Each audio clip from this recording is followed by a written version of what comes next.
हे नाथ मुझने मति शुद्ध देजो, हइये सदा सेवक भाव રહેજો। છો શબ્દો મારા પણ આપ આવીને કહેજો, રાજી થઈ અક્ષર ભાવ દેજો, રાજી થઈ અક્ષર ભાવ દેજો। શ્રી સ્વામિનારાયણ ભગવાનની જય। અક્ષર પુરુષોત્તમ મહારાજની જય। ગુણાતીતાનંદ સ્વામી મહારાજની જય। પ્રમુખ સ્વામી મહારાજની જય। પ્રગટ ગુરુ હરિ મહંત સ્વામી મહારાજની જય। સુરત અક્ષરધામ મહોત્સવની જય।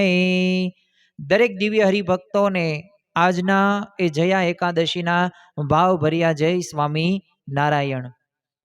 આજે આપણે એકાદશીના ઉપવાસનું એક આધ્યાત્મિક મહત્વ શું છે, એક વૈજ્ઞાનિક મહત્વ શું છે, અને સાથે સાથે એક શારીરિક મહત્વ પણ એ આ એકાદશીનું શું જોવા મળે છે, તો એના વિશે આજે આપણે વાતો કરવાના છીએ। ઘણી બધી વખત તો આપણે ઘણા બધા કર્મ કરતા હોઈએ છીએ, ઉપવાસ પણ કરતા હોઈએ છીએ, પણ એનો યથાર્થ આપણે મહિમા આપણે જાણતા હોતા નથી। તો આજે આપણે આ એકાદશીનો મહિમા સમજવાના છીએ, પરંતુ આજે આપણે જયા એકાદશીની પૌરાણિક કોઈ પણ વાત આપણે કરવાના નથી। પરંતુ આજે એકાદશી જે આવે છે, આમ તો ભારતીય મહિનાઓની અંદર દર 15 દિવસે એ 11મી જે તિથિ આવે ને એને એકાદશી તરીકે આપણે કહીએ છીએ, અને એકાદશી તરીકે પ્રખ્યાત પણ છે। આમ તો પુરાણોની અંદર આ એકાદશીનો અપરંપાર મહિમા આપવામાં આવ્યો છે। આજે જે જયા એકાદશી છે તો પદ્મ પુરાણની એ વાત છે બે ગંધર્વોની, જેમને અજાણતા એમને વ્રત કરેલું અને એમને એ ફરી વખત જે પિશાચ યોનિની અંદર પોતે ઇન્દ્રના શ્રાપથી એ ગયેલા હતા હિમાલયના પર્વતની અંદર, અને પોતે પાછા સ્વર્ગલોકની અંદર પોતે ગયા, પણ કેના લીધે? તો આજે એમને એકાદશીનું એ વ્રત કરેલું હતું એટલે આમ તો સ્વાભાવિક રીતે જ્યારે પુરાણો આપણે વાંચીએ ને ત્યારે આપણને એકાદશીનો મહિમા ખ્યાલ આવે છે। અને વર્ષની અંદર 24 એકાદશી આવે છે, એ કાંઈ 50 કે 60 70 એકાદશી 3 દિવસે ઉપવાસ કરવાની વાતો આપણા શાસ્ત્રની અંદર કરવામાં નથી આવી। અને જો અધિક માસ હોય તો બે એકાદશી વધુ હોય, એટલે કે 26 એકાદશી હોય। ગરુડ પુરાણની અંદર તો આ એકાદશીનું મહત્વમાં લખ્યું છે કે આમ ત્રાજવા હોય ને તો એક પલ્લાની અંદર એક સમગ્ર પૃથ્વીનું તમે દાન રાખવામાં આવે। સમગ્ર પૃથ્વીની અંદર 10 20 30 તોલા કે એટલું નહીં, કિલો 2 કિલોય નહીં, જેટલું પણ સમગ્ર પૃથ્વીની અંદર જેટલું સુવર્ણ છે એ બધુંય તમારે દાન રહ્યું ને એક પલ્લામાં મૂકી દેવાનું। અને બીજું જે પલ્લું છે તો આ પલ્લાની અંદર એકાદશીનું વ્રત રાખવાનું, તો વ્રત પૃથ્વી કરતાં પણ એ શ્રેષ્ઠ એ ઠરે છે। તો જો આ એકાદશીનું વ્રત આટલું એ અગત્યનું અને મહત્વનું આપણા શાસ્ત્રો કહે છે। આપણે આજના પ્રવચનની અંદર 3 ભાગની અંદર સમજવાનું છે। ઘણા બધાને એવું લાગતું હશે કે અમે તો બહુ ભણેલા ગણેલા, એટલે અમને તો વૈજ્ઞાનિક દ્રષ્ટિકોણથી જ તે અમે એકાદશી માનીએ, તો આજે આપણે વૈજ્ઞાનિક રીતે પણ સમજવાનું છે મહત્વ। અમુક આધ્યાત્મિક રીતે જોડાયેલા હોય છે તો એને એ આધ્યાત્મિકતા સાથે પોતે જોડાણ કરીને એકાદશીનું વ્રત કરે છે। અમુકને પહેલું સુખ તે જાતે નર્યા, એટલે કે શારીરિક રીતે કંઈક લાભ થતો હોય તો એવું કરવા માટે તત્પર હોય છે। તો આજે આપણે ત્રણેય રીતે આ એકાદશીનું મહત્વ આજના દિવસે આપણે સમજવાના છીએ। પ્રથમ જ તે આપણે આધ્યાત્મિક મહત્વની અંદર વાત કરીએ તો શાસ્ત્રો કહે છે કે પાપ નાશીની, એક ભક્તિ વર્ધયની અને મોક્ષદાયીની આ એકાદશીઓ છે। અને એક એકાદશી રહી એ આપણને કંઈક ને કંઈક કથાઓ, પૌરાણિક કથાઓ સાથે જોડાયેલી છે અને મહત્વ પણ જોડાયેલું છે। આમ તો જેટલું પણ આપણે સ્પિરિચ્યુઅલ આધ્યાત્મિકતા સાથે જોડાણ જ્યારે કરવામાં આવે ને ત્યારે આપણને ખરેખર શાંતિનો એક અનુભવ થાય છે। આમ તો લૌકિક રીતે આપણે ઘણું બધું પ્રાપ્ત કરીએ છીએ, ધન હોય, સુખ હોય, સંપત્તિ હોય, હરવું ફરવું, ખાવું ઉઠવું બેસવું, પણ આ બધાયમાં પણ જો એક આધ્યાત્મિકતા રહીને ત્યાં આપણને પરમ શાંતિનો અનુભવ થાય છે ને, એ આપણા બધાયનો પણ અનુભવ છે। અને જો આ એકાદશીના દિવસે જો આપણે આ વ્રત આ પરમ આદર થકી કરતા હોય ને તો રજોગુણ અને તમોગુણ હોય ને એ શાંત થઈ જાય છે।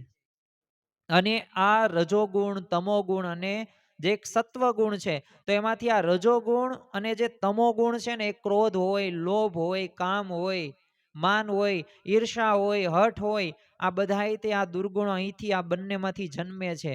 પરંતુ જો તમે એકાદશીનું વ્રત કરો તો શાંત થઈ જાય. અને સાથે સાથે જે સત્વગુણ છે, આમ તો સાત્વિક છે, તો એમાં સત્વગુણ એ આના લીધે વધવાનો છે. પણ જો એકાદશીનું વ્રત આપણે એ કરીશું તો, અને આ દિવસે ખરેખર મન છે ને સહજ રીતે એક જપ ને ભજન ને સ્મરણમાં લાગી જાય જ છે. આમ તો ઇન્દ્રિયો ઉપર પણ નિયંત્રણ આ એકાદશીના દિવસે થઈ શકે છે. અને જો આ એકાદશીના વ્રતની અંદર એ જ આપણે ધ્યાન રાખવાનું છે.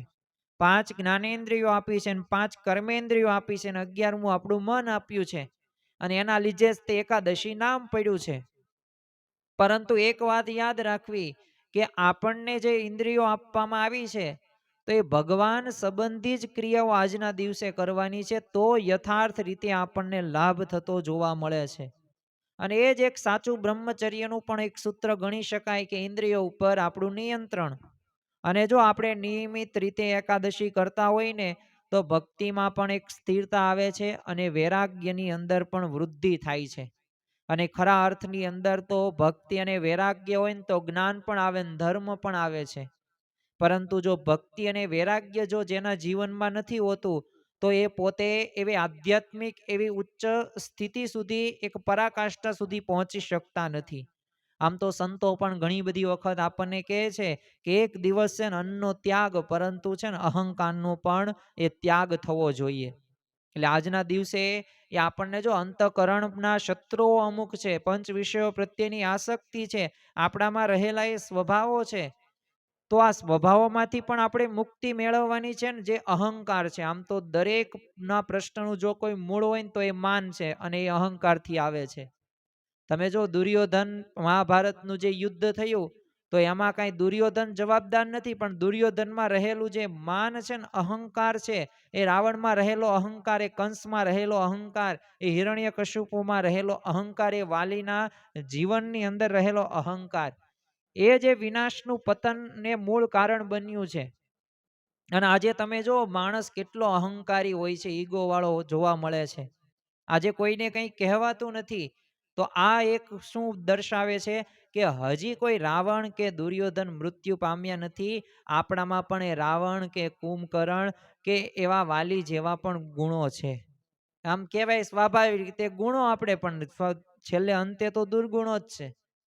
જો રાવણમાં પણ ગુણો હતા જ, તે 4 વેદોને ભણનાર હતો, પણ જો એનામાં સ્વભાવ એવો હતો, એની પ્રકૃતિ એવી હતી, તો એ પોતે નિયંત્રણ ન કરી શકી, અને એના જે ગુણો હતા એ ગુણો સામે દુર્ગુણો વધી ગયા, એટલે એનો વિનાશ થયો. તો જો ભગવાન સ્વામિનારાયણે પણ આ એકાદશીનો એ ખૂબ મહિમા કહ્યો છે. અને શ્રી હરિચરિત્રામૃત સાગર ગ્રંથની અંદર એ શ્રીજી મહારાજ લખે છે કે શાસ્ત્રોમાં કહેલા સર્વે સાધનમાં જો અનંત ફળ એ એકાદશીના વ્રતમાં રહેલું છે. અને વર્ષની બધી એકાદશી જે કરે ને એ ભગવાનના ધામમાં એ જાય છે. તો આપણે ભગવાનને જો માનતા હોય તો ભગવાન જેમ કે એનું પણ માનવું જોઈએ.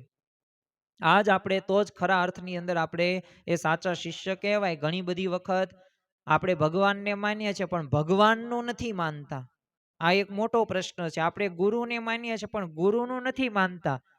તો એના લીધે જ તે આપણે એવી સ્થિતિ સુધી પહોંચી શકતા નથી. આધ્યાત્મિક રીતે આપણે ઘણા બધા સાધનો કરીએ છીએ, પરંતુ જો આ સ્થિતિ સુધી પહોંચવા માટે જે ગુરુ કે ભગવાન આપણા ઈષ્ટદેવ જે આપણને આજ્ઞા કરે છે, એ આજ્ઞાનું આપણે અક્ષરશ પાલન કરવું જોઈએ, ભાવથી પાલન કરવું જોઈએ, તો જ આપણે એ સ્થિતિ સુધી આપણે પહોંચી શકીએ છીએ. જો આપણી ગુણાતીત ગુરુ પરંપરાના જીવનની અંદર પણ આ એકાદશીનો વિશેષ પ્રકારે દ્રઢતા જોવા મળતી. બી પ્રમુખ સાંઈ મહારાજ હોય, શાસ્ત્રીજી મહારાજ હોય, તો બાળપણના આપણને પ્રસંગો ખ્યાલ છે કે ગમે તેવું સામે જમવાનું હોય, પણ પોતે પોતાના નિયમ પ્રમાણે જ તે પોતે રહ્યા છે. જો શાસ્ત્રીજી મહારાજ તમે જો લગ્ન પ્રસંગમાં ગયા પણ ન જમ્યા, નાતીલા હોય કેટલાય બધા સમજાવે પણ ન જમ્યા, નિયમ એ નિયમ. પ્રમુખ સ્વામી મહારાજ તમે જો બાળપણની નું નામ એમનું શાંતિલાલ, તો પોતે એ જે માસ્તર હતા, આમ તો એકડો જે શીખવાડે સ્પેશિયલ એ રાખેલો હતો એમના માટે શિક્ષક. તો હવે એ જે વ્યક્તિ હતા એ મોટેરા ભક્ત હતા, એને બાળકોને મીઠાઈ ને રમકડા ને બધું તે એવું રાજી કરે. તો એવા હતા, પણ છતાં પણ જો એ શાંતિલાલ નો જમ્યા તો નો જ જમ્યા. નિયમ હતો કે આજે એકાદશી છે એટલે ઉપવાસ છે. તો જો એ જીવંત પર્યંત સુધી શાસ્ત્રીજી મહારાજે જેફ વય સુધી પણ એ નિયમનો લોપ કર્યો નથી. એકાદશી તો રહ્યા જ છે. અરે વર્તમાન કાળે મહંત સ્વામી મહારાજે પણ એ સત્સંગ દીક્ષા ગ્રંથના 256માં શ્લોકની અંદર કહ્યું જ છે કે એકાદશીનું વ્રત છે ને પરમ આદર થકી કરવું, અને એ દિવસે છે ને નિષિદ્ધ વસ્તુ ક્યારેય પણ ન જમવી. તો આવી રીતે એક આધ્યાત્મિક રીતે પણ આ એકાદશીનું મહત્વ જોવા મળે છે. તો એક આપણે આધ્યાત્મિક એવી સ્થિતિ પ્રાપ્ત કરવા માટે આ મહત્વ આપણે જાણ્યું, તો હવે આપણે સંકલ્પ કરવાનો છે કે આપણે ભગવાન અને જે ગુરુ અને જે આપણા શાસ્ત્રો આપણને જે આજ્ઞા કરે છે, નિયમો આપણને આપ્યા છે, તો આજ્ઞા અને નિયમોનું સારધાર રીતે આપણે પાલન કરવું જોઈએ. કારણ કે એવી આધ્યાત્મિક સ્થિતિ સુધી પહોંચવા માટે એ ગુરુ કે ભગવાનની આજ્ઞાનું પાલન કરવું એ કમ્પલસરી છે, ફરજિયાત છે. બીજું આપણે આ પ્રવચનનું બીજો એક પાર્ટ જોઈએ કે વૈજ્ઞાનિક મહત્વ. ઘણા બધા બુદ્ધિશાળી એ ડિગ્રી ધારકો અને ઘણું બધું ભણ્યા ગણ્યા હોય, નોકરી ધંધો વ્યવસાય કરતા હોય, તો એના મનની અંદર ઘણી બધી વખત એવું લાગે કે, અને ભ્રામક રીતે એવી પણ વાતો આજે સમાજની અંદર થાય છે કે આવા વ્રતો આવે ને ત્યારે કે હવે એ બધી જૂની પુરાણી વાતો છે, હવે એનું બહુ કાંઈ પાલન કરવાનું હોય નહીં. ઘણા બધા તો સત્સંગી હોય ને એ પણ કે એ તો બસ જેટલા નિયમ પાલન થાય ને એટલા કરવા, બધાય નિયમ કઈ આપણે આવે નહીં, એ તો સંતો નિયમ ધર્મ પાળે અને એ તો પાકા હરિભક્તો ને એ કરે, તો શું આપણે કાચા છીએ? તો એક પ્રશ્ન તો આપણે કરવો જોઈએ આપણી જાતને. ઘણા બધા એવું કે એવા આત્માને છે ને આપણે દુખી ન કરાય એટલે ટાઈમે ટાઈમે જમી લેવાય, એવી રીતે ઉપવાસ ન કરાય, એવા વ્રતો ન કરાય. તો આવું ઘણું બધું સમાજની અંદર એ ખોટી લોકવાયકાઓ જોવા મળે છે. એટલે આ એક ધ્યાન રાખવું. એટલે આપણા જીવનની અંદર જો શ્રીજી મહારાજનો બાળપણનો આપણે પ્રસંગ જોઈએ, તો હવે એ પોતે કથા સાંભળે, એમાં એક ત્યાં સાધુ હતા, ત્યાં પોતે કથા કરતા, તો એમાં એકાદ પોતે જમવામાં પોતે આમ સ્વાધ્યા સ્વભાવના હતા, એટલે કહ્યું કે આવું એકાદશી ને એવું કંઈ આવે નહીં, જેટલું થાય એટલું આવી રીતના બોલ્યા ને એટલે ખોટું જ્ઞાન આપતા. તરત તે એમને નરકનું દેખાડ્યું, જો આ બધું આવું ભોગવવું પડશે.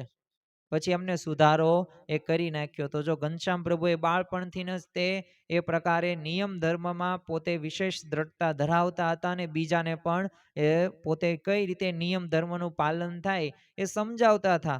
વૈજ્ઞાનિક મહત્વ વિશે આપણે વાતો કરીએ તો આમ તો આધુનિક વિજ્ઞાન પણ આજે એ જ કહે છે કે એકાદશીનું વ્રત તમે કરો એટલે ઉપવાસ કરો એટલે તમને લાભ થાય જ તે. પ્રથમ જ તે લાભ કેવો થાય, તો આમ તો આપણે જમીએ છીએ 3 ટાઈમ 4 ટાઈમ 5 ટાઈમ, અમુક નાસ્તો પણ કરતા હશે, પણ સ્વાભાવિક રીતે 3 ટાઈમ આપણે જમીએ છીએ, તો પાચન તંત્રને હવે આરામ ક્યારે આપણે આપવો જોઈએ? તો આમ તો આરામ તો આપણે આપતા જ નથી. પણ જો મહિને 2 વખત, વૈજ્ઞાનિકો એવું કહે છે કે 2 વખત તમે ઉપવાસ કરો ને તો પાચન તંત્ર સારું રહે છે. બીજું આપણા આંતરડા હોય ને તો એ પણ એક શુદ્ધ થાય છે. અને જે રોગો છે, ગેસ હોય, એસિડિટી હોય, અપચો હોય, કે જેના લીધે માથું દુખે, પેટમાં દુખે, તો એ પ્રકારના રોગો રહ્યા ને એનાથી પણ મુક્તિ એ થઈ શકે છે. પણ જો આપણે આ 15 દિવસે એકાદશી કરીએ તો, ઉપવાસ કરીએ તો. બીજું એક, જ્યારે પણ આપણે ઉપવાસ કરીએ ત્યારે શરીરની અંદર એક ડોટોક્સ પ્રક્રિયા થાય છે. હવે આ પ્રક્રિયા શું છે, તો અંદર જો ઘણી બધી વખત એ બગડેલા જે કોષો હોય ને, તો રિપેરિંગ તો કામ કરવું જ પડે. તો આ તમે ઉપવાસ કરો ને તો એ રિપેરિંગ કામ આ ઓટોમેટિક થઈ જાય, જાતે સાફ થઈ જાય. પણ જો ઉપવાસ કર્યો હોય તો, અને બીજું કે આપણા શરીરમાં હોર્મોન્સ હોય છે, તો હોર્મોન્સનું તમારે સંતુલન રાખવું હોય તો ખોરાક જો જ્યારે ઓછો ખાઈએ ને તો ઇન્સ્યુલિન હોર્મોન્સ એ પોતે એક નિયંત્રણ રાખી શકાય છે. અને ડાયાબિટીસ હોય કે મોટાપો હોય એના ઉપર પણ નિયંત્રણ એ ઉપવાસથી શક્ય છે. એટલે જ તે જો વજન જેનું વધ્યું હોય ને તો એને ડૉક્ટર સલાહ શું આપે? ઓછું જમજો, ઉપવાસ કરજો. તો આ બધું શા માટે કહેવામાં આવે છે? કારણ કે અન્ન શરીરમાં નહીં જાય, અને એને જે જરૂર છે એ તો જેટલું જમવાનું જ છે, પણ એ જેટલું પણ ઓછું કરશે એટલું જ તે વધુમાં વધુ એને ફાયદો થશે. અને એનાથી શરીર ધીમે ધીમે ઘટશે પણ ખરી. તો જો આના લીધે એક મહત્વની અગત્યની વાત આપણે ગણી શકીએ. બીજું, જો આ એકાદશી એ સ્વાભાવિક રીતે એમનામ એક સમયગાળો નક્કી કરવામાં નથી આવ્યો. તમે છે ને ચંદ્રની કળા હોય ને એ વધે ને ઘટે છે. એટલે જો આપણે પૂનમ કયો, અમાસ કયો, પૂનમ એટલે શું? અંજવાળું. અમાસ એટલે અંધારું. તો આમ, અને એની સાથે સાથે સમુદ્રમાં છે ને ભરતી અને ઓટ સાથે એ બધું જોડાયેલું છે. એટલે એ ફેરફાર થાય તો પછી એમ બાહ્ય રીતે જેમ ફેરફાર થાય ને એમ શરીરમાં આપણે એમાં ફેરફાર થતું જોવા મળે છે. તો એ સુદ વદ એકાદશીથી એ જે પૂનમ ને અમાસ વચ્ચે છે ને આ બધું અનુભવાય છે. એટલે આ જો દિવસોની અંદર આપણા શરીરમાં એ ફેરફાર તો થવાનો જ છે. તો ત્યારે આપણે સ્વાભાવિક રીતે એવા બધા દિવસોની અંદર એકાદશી, બારસ, તેરસ, ચૌદશ ને પૂનમ ને જે અમાસ ને આ બધા 4-5 દિવસો હોય 15 દિવસની અંદર, બીજા 15 દિવસમાં 4-5 દિવસ, તો આ બધા દિવસોની અંદર આવી બધી બાહ્ય રીતે પરિવર્તન થતું જોવા મળે છે. તો આ દિવસોની અંદર વાત, પિત્ત અને કફ નું આમ છે ને સમ વિષમપણું સર્જાય છે શરીરની અંદર. અને જો આપણે નિર્જળ ઉપવાસ કરી નાખીએ તો આપણે એક નિયંત્રણમાં પણ લાવી શકીએ છીએ અને સ્વાસ્થ્ય પણ જોખવાતું એ નથી. તો અગત્યની વાત છે. તો આ વાતને આપણે ધ્યાનમાં રાખવી જોઈએ. આપણે એક વૈજ્ઞાનિકની વાત કરીએ કે જેને પ્રૂવ કરી દીધું છે. આપણે ઘણા બધા છે ને વિશ્લેષણમાં અને કંઈક એમાં સાબિત કર્યું ને એમાં આપણે માનીએ છીએ. તો જાપાનમાં એક વૈજ્ઞાનિક થઈ ગયા યોશિનોરી ઓસુમીએ. તો યોશિનોરી આ જે ઓસુમીએ છે ને એ પોતે એને એક સાબિત કરી શું બતાવ્યું કે તમે ઉપવાસ કરો ને તો એનાથી લાભ શું થાય.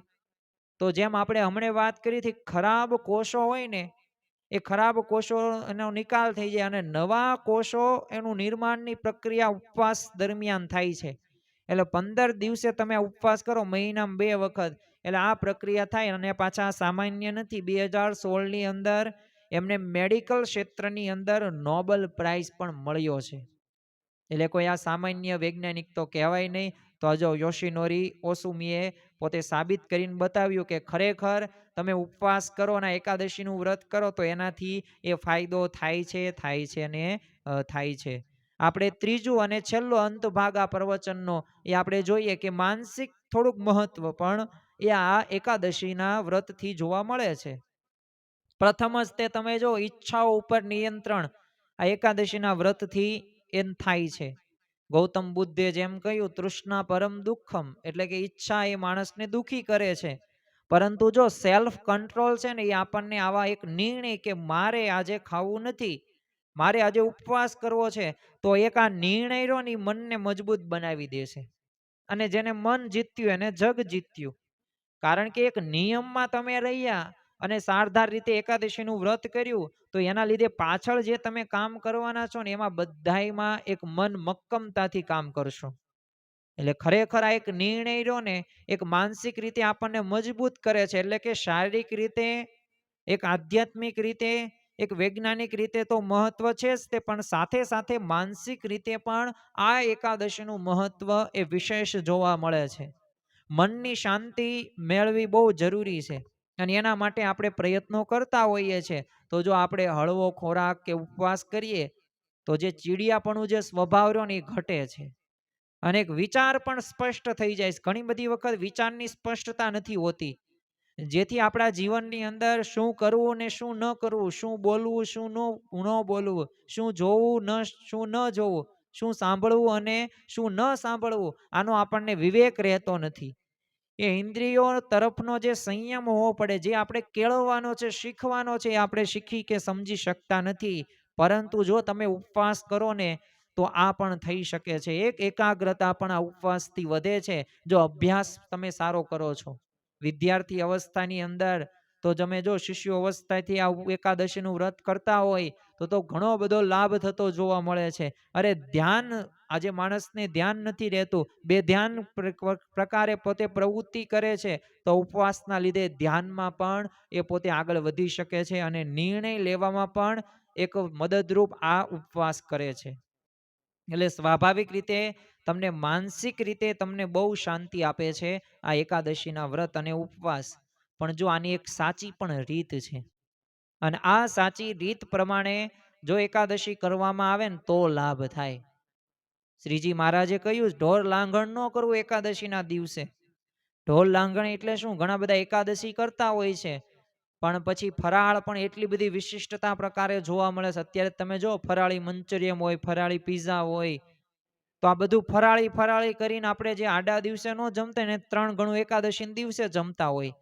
તો આ ઢોર લાંઘણ કરીએ ને તો પછી આનો કંઈ પણ આધ્યાત્મિક કે લૌકિક શારીરિક કે વૈજ્ઞાનિક કાંઈ મહત્વ જોવા મળતું નથી. ઉપવાસ એટલે ઉપવાસ, જો માત્ર ભૂખ્યા રહેવું ને એટલું નથી, સાથે સાથે કંઈક નિયમો કે સાચી રીતનું પણ ખ્યાલ હોવું જોઈએ. જીવનમાં સાચી રીત જે ખબર હોય ને, જે ક્ષેત્રની જે બાબતની, તો જ આપણને યથાર્થ ફળ પ્રાપ્ત થાય છે. રીત વગર તમે ગમે તેટલું કરો ને એમાં તમને સફળતા પ્રાપ્ત થતી નથી. એક નકારાત્મક વિચારથી આપણે ઉપવાસ કરવાનો છે. આપણે ફોન હોય, ઈર્ષા હોય, એ અભિમાન હોય ને આપણે વિરામ મૂકવાનો છે ઉપવાસના દિવસે. અને એક વાત યાદ રાખવી કે ઇન્દ્રિયોનો સંયમ ખૂબ જરૂરી છે. ન સાંભળવાનું, ન બોલવાનું, ન જોવાનું. તો આ બધું આપણે સ્પર્શને એવી રીતના જોઈને એવું કરશું બધાય, તો એ ખરેખર ભગવાન પરાયણ આપણે નથી થયા. પણ ભગવાન પરાયણ એકાદશીના દિવસે એ કરવાનું નામ સ્મરણ ભજન કથા વાર્તા સાંભળીએ તો ખરેખર યથાર્થ લાભ થાય છે. બાકી તો જો આપણને સાચી રીત પ્રમાણે પણ ઉપવાસ કરવામાં ન આવે તો એનું યથાર્થ ફળ પણ પ્રાપ્ત થતું નથી. મારે ઊંધિયું બનાવવું હોય ને તો ઊંધિયા માટેની રીત હોય. હું રીંગણા બટેકાને લાવીને તે શાક વઘારી નાખું તો એને કાંઈ ઊંધિયું ન કહેવાય, એને તો રીંગણા બટેકાનું શાક કહેવાય. એવી જ રીતે આ એકાદશીનું જો ફળ આપણે પ્રાપ્ત કરવું હોય તો એની જે રીત હોય ને એ રીત પ્રમાણે કરવું જરૂરી છે. એટલે આત્માની સફાઈ માટે, એક શરીરની સારવાર માટે અને એકાદશીની એક મનની તાલીમ માટે આ એકાદશી બહુ જ જરૂરી છે. તો આજના દિવસે આપણે મહારાજ સ્વામીના ચરણોમાં પ્રાર્થના કરીએ કે અમારા જીવનની અંદર પણ હવે ભલે આજની અમે એકાદશી નથી રહ્યા, અમુક રહ્યા છે, પણ હવે નથી રહ્યા ને તો એ ખાસ પોતે દ્રઢ નિર્ણય કરે કે હવે એક પણ એકાદશી એ મારે આપણે કોઈ પણ ગમે તેવા સંજોગો આવે એ પોતે પાલન નથી કરવું, એવો વિચાર પણ નથી કરવો, અને એકાદશી નથી રહેવી એવો વિચાર પણ આપણા જીવનમાં આપણે લાવવા દેવાનો નથી થતો. તો આજના દિવસે મહારાજ સ્વામીના ચરણોમાં પ્રાર્થના કરીએ કે જે 15 દિવસે એક એકાદશી આવે એ પરમ આદર થકી અમે પાલન કરીને એ તમને રાજી કરી શકીએ, એ જ આજના દિવસે પ્રાર્થના. શ્રી સ્વામિનારાયણ ભગવાનની જય.